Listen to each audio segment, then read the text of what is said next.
विदेशी कंपनियां हमारे देश में अरबों डॉलर का कारोबार करें वो ठीक है, मुनाफा कमाएं वो ठीक है, अपने देश ले जाएं कमा कर वो ठीक है, लेकिन क्या उनको हमारे देश की जो सुरक्षा है उसको खतरे में डालने का कोई हक है?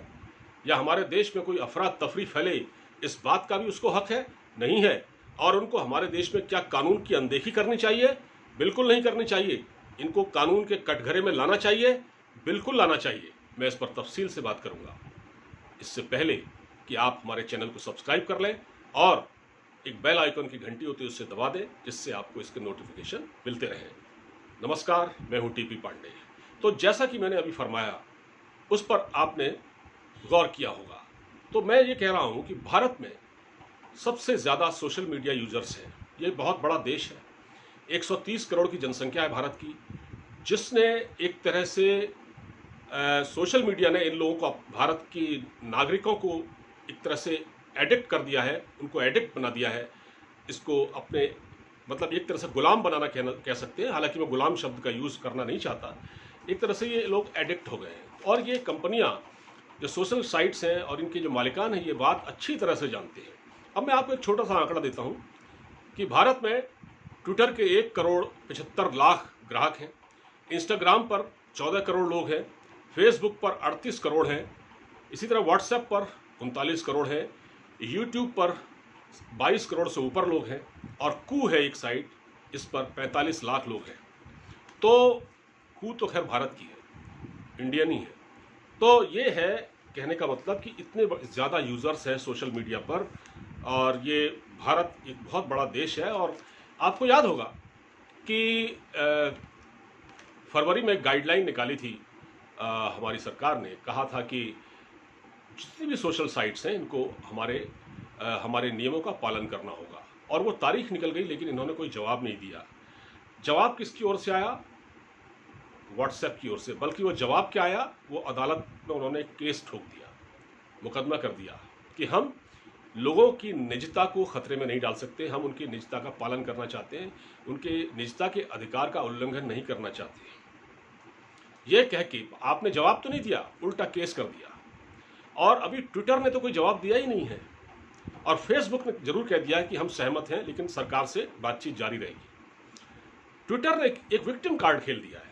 मैं इंडियन एक्सप्रेस की एक खबर देख रहा था जिसमें कहा था, आज ट्विटर की ओर से छापा गया है कि उसने कहा है कि जिस तरह से हमारे यहाँ दिल्ली में हमारे कर्मचारियों से पूछताछ हुई, उससे हमको उनकी चिंता है, हमें अपने कर्मचारियों की चिंता है, हम उनको धमकाया गया। देखिए, आप सरकार की गाइडलाइन को फॉलो नहीं कर रहे हैं लेकिन आप विक्टिम कार्ड खेल रहे हैं। ये कितनी मज़े की बात है। देखिए, ये लोग विक्टिम कार्ड खेलने पर आ गए हैं। इन्होंने जवाब अभी तक नहीं दिया है। ट्विटर ने, जिसने सबसे बड़ी गलती की, जिसने टूल किट का जब मामला उठा था तो संबित पात्रा ने जिस टूल किट को दिखाया था, जिसको कांग्रेस ने जिसके खिलाफ केस किया था और फिर बाद में उसको मैनिपुलेटेड बताया था, ट्विटर ने पता नहीं कैसे जांच की, क्या की और मैनिपुलेटेड बता दिया। इसी पर शक हो गया कि ये साइट्स किस तरह से काम कर रही हैं। देश में जो किसान आंदोलन हो रहा है, जिस पर किस तरह से हैशटैग चल रहे हैं और किस तरह से इसको दिखाया जा रहा है, ये बड़ी चिंता की बात है। और ऐसा है कि इनको जवाबदेह तो होना पड़ेगा।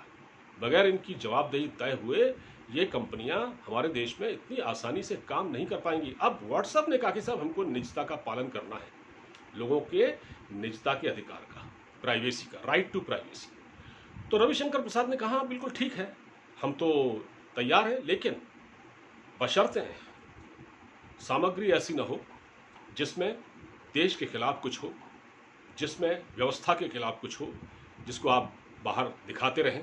ठीक है, तो उसके लिए आपको स्रोत तो बताना पड़ेगा। वो वहाँ जहाँ से शुरू हुआ है, जहाँ से ओरिजिनेट हुआ है, उसका ओरिजिन आपको बताना होगा। वो कौन शख्स है जिसने इस अफवाह को फैलाया।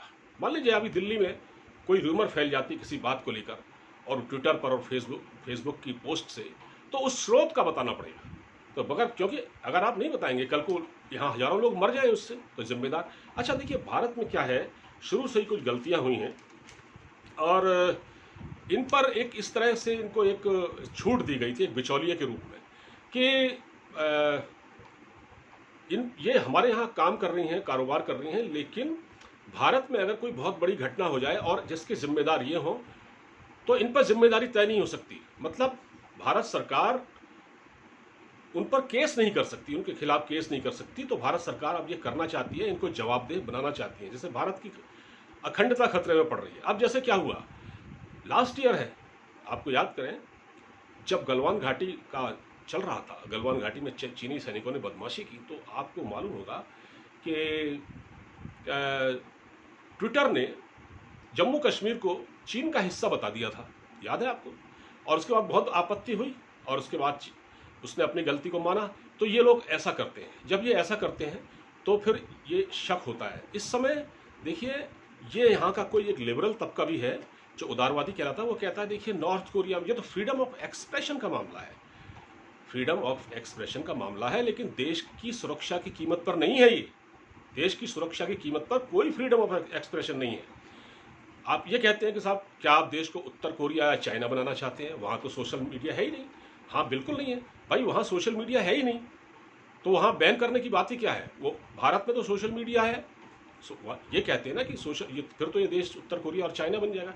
तो वहाँ सोशल मीडिया है कहाँ?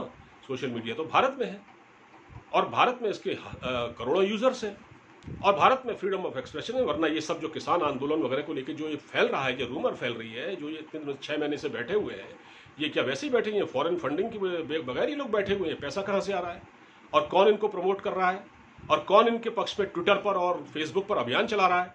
ये क्या ढकी छुपी बात है क्या किसी से?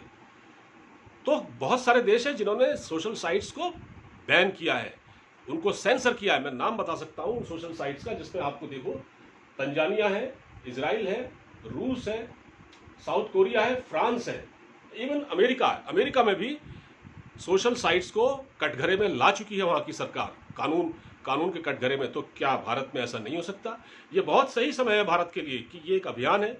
अगर भारत सरकार अभी इस पर अंकुश नहीं लगा पाई, अगर इनके पेंच नहीं कस पाई भारत सरकार, तो यकीन मानिए आप, भारत की एकता और अखंडता खतरे में पड़ सकती है। क्योंकि भारत इस वक्त इंटरनल और एक्सटर्नल पाकिस्तान और चाइना के बॉर्डर पर जो आप देख रहे हैं वो है, और अंदर जो हमारे देश में हो रहा है, जो जिस तरह की एक सुगबुगाहट देखने को मिल रही है, जिस तरह से फॉरेन फंडिंग के चक्कर में पहले शाहीन बाग का आपने आंदोलन देखा, और उसके बाद आप ये देख रहे हैं इनको 6 महीने हुए बैठे हुए, कहाँ से आ रहा है पैसा, ये इसके सपोर्टर कौन है, और सोशल प्लेटफॉर्म इनको प्रमोट कर रहे हैं या नहीं कर रहे हैं, ये भी तो है ना। तो आपको ये सोचना पड़ेगा कि सरकार ये सोचे कि उसको अभी क्या करना है। ये निर्णायक समय है, अगर अभी नहीं कर पाए ऐसा, तो आपको बहुत बड़ी चुनौती का सामना करना पड़ेगा। इस सरकार को मेरी हिदायत है कि इस पर तुरंत एक्शन ले। फिलहाल ये वीडियो आपको अच्छा लगा हो तो इसको शेयर कीजिएगा, हमारे चैनल को सब्सक्राइब कीजिएगा। नमस्कार।